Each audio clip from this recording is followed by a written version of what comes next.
Ya. Buen día, licenciado. Como equipo número 6 nos ha correspondido hablar sobre Cuba y a modo de introducción en el presente video expondremos de forma breve sobre algunas de las características de Cuba como sociedad. En segundo lugar, vamos a tratar de abordar sobre algunas de las élites que existen y que hemos identificado y que por último, y no menos importante, algunas características del tipo de gobierno que rige a este país. Y de igual manera vamos a relacionar algunas de las teorías. Los dejo con mi compañero. Como ejemplo hemos tomado la noticia que dice que una protesta iniciada en 2 municipios de Cuba enciende el hartazgo ciudadano en el país. Esta noticia nos habla acerca que el pueblo se volcó a la protesta debido a la falta de medicamentos en los hospitales, esto debido a la pandemia del COVID-19.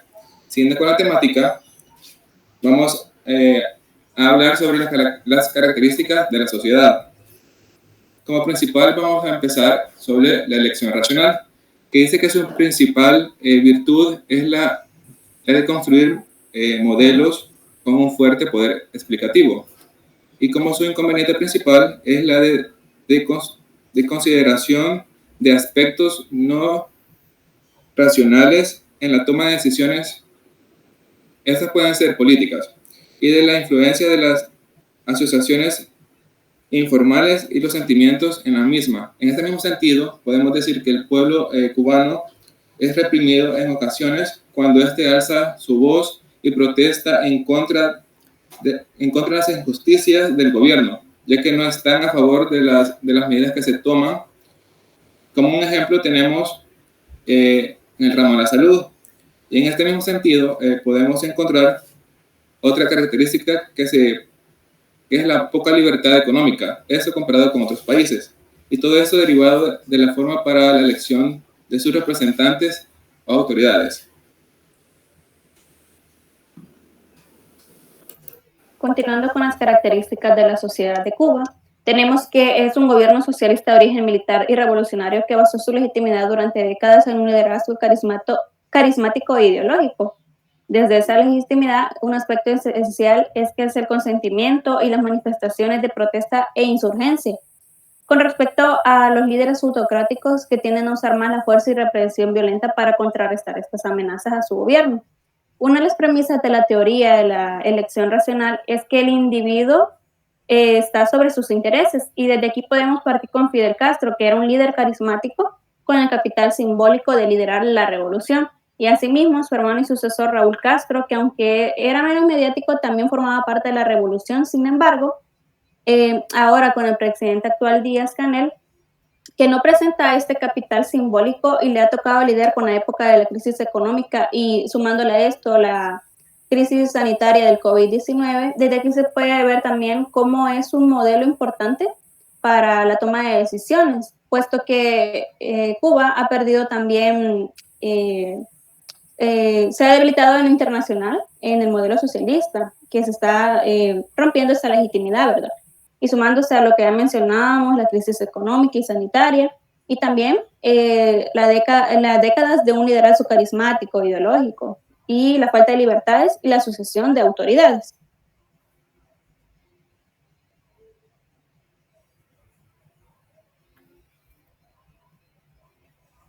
Ahora hablaremos sobre las élites en Cuba. Pareto hace una división entre estas dos. Las gobernantes, que son las que tienen directa o indirectamente el poder en lo político, en ese sería el Partido Comunista de Cuba.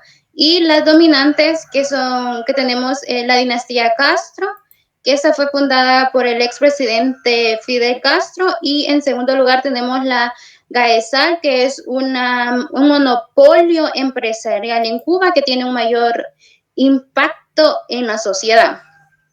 Ahora hablaremos sobre el corporativismo. El corporativismo estatal tiene con asociarse a sistemas políticos en los que las subunidades territoriales están rígidamente subordinadas al poder burocrático o central. En estas no existen elecciones, tampoco hay un partido, perdón, si hay un partido dominante o solo monopolizado. Aquí en este podemos ver como en Cuba existe este corporativismo, ya que solamente existe un partido político, que es el Partido Comunista de Cuba, y ese fue en el 2019, Díaz Castro lo impuso y lo reconoció en la Constitución. Cuba tiene solamente este partido político, y podemos ver que Daniel Castro no es quien ostenta el poder en Cuba, ya que la mayoría dice que es una marioneta de la élite gobernante, que podemos decir que es el Partido Comunista de Cuba. Gracias.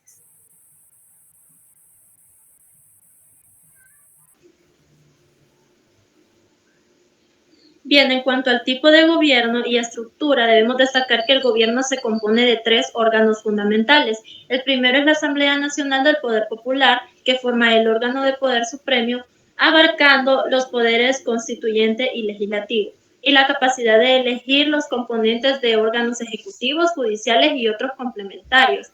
Como segundo, tenemos el órgano superior, que figura como representante del Parlamento, o sea, el Consejo de Estado, conformado por el jefe de Estado y gobierno, y el tercer órgano, que se compone por el Consejo de Ministros, que desempeña las funciones ejecutivas. En cuanto al tipo de gobierno, es de carácter socialista como sistema político de la isla, con elementos nuevos como la apertura de su economía al mercado, a la propiedad privada y a la inversión extranjera bajo el control del Estado unitario que posee. Ahora bien, el pluralismo político es posible con una sociedad civil activa, libre, creadora, que aporte a la vida social, que opine sobre los problemas que el Estado no alcanza a resolver, que interactúe con el gobierno, que evalúe junto a él lo que se logra y lo que se pierde. Pero como Cuba posee un Estado unitario, no puede haber pluralismo político, ya que no hay un sólido derecho al asociacionismo, a la libertad de palabra y manifestación, es decir, no hay derecho a acceder a los datos del gobierno por ser secretos. Entonces el partido único puede mandar al Estado y puede dirigir la sociedad, pero para que haya pluralismo político, esa dirección tiene que ser respetuosa a las diferencias, tiene que tratar de entender la diversidad política y tiene que entenderla como un derecho. El sistema político cubano como tal no goza del concepto de pluralismo político tradicional, el cual, según el diccionario panhispánico del español jurídico, reza que este es el principio básico constitucional que se manifiesta a través de los partidos políticos con estructura, funcionamiento democráticos y que tienen la libertad ideológica, el fundamento necesario para la definición de su identidad política, ya que en Cuba no se goza de elecciones y candidatos que propongan una alternabilidad de gobierno a través de partidos políticos. Este se encuentra comandado por la organización de masas llamado Comité de la Defensa de la Revolución, donde los ciudadanos pueden ser parte desde los 14 años. Aunque el Partido Comunista de Cuba es reconocido constitucionalmente como el único partido legal, no cumple con las funciones que tienen estas organizaciones en estados multipartidistas. Hasta cierto punto se puede decir que esto está estigmatizado, más que todo por una visión occidental de la democracia y el latente miedo al comunismo. Según la CEPAL, el sistema político cubano es monopartidista y se distingue porque el partido no es un sujeto activo del proceso electoral, no postula candidatos.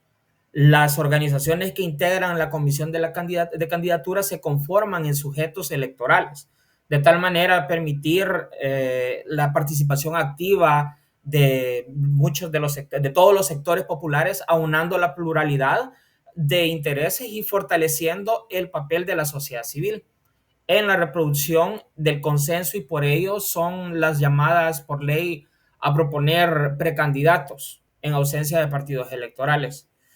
En una definición más clara, Cuba sí posee un sistema electoral a través de los colegios electorales, como en otros países, por ejemplo Estados Unidos, donde los votantes de cada provincia tienen la opción de proponer a sus diputados y no es el Partido Comunista como tal quien decide quiénes son sus candidatos. En este sentido, pues dependiendo de la visión que tenga el análisis político que se haga, se puede considerar un ejercicio de la democracia. Muchas gracias por su atención.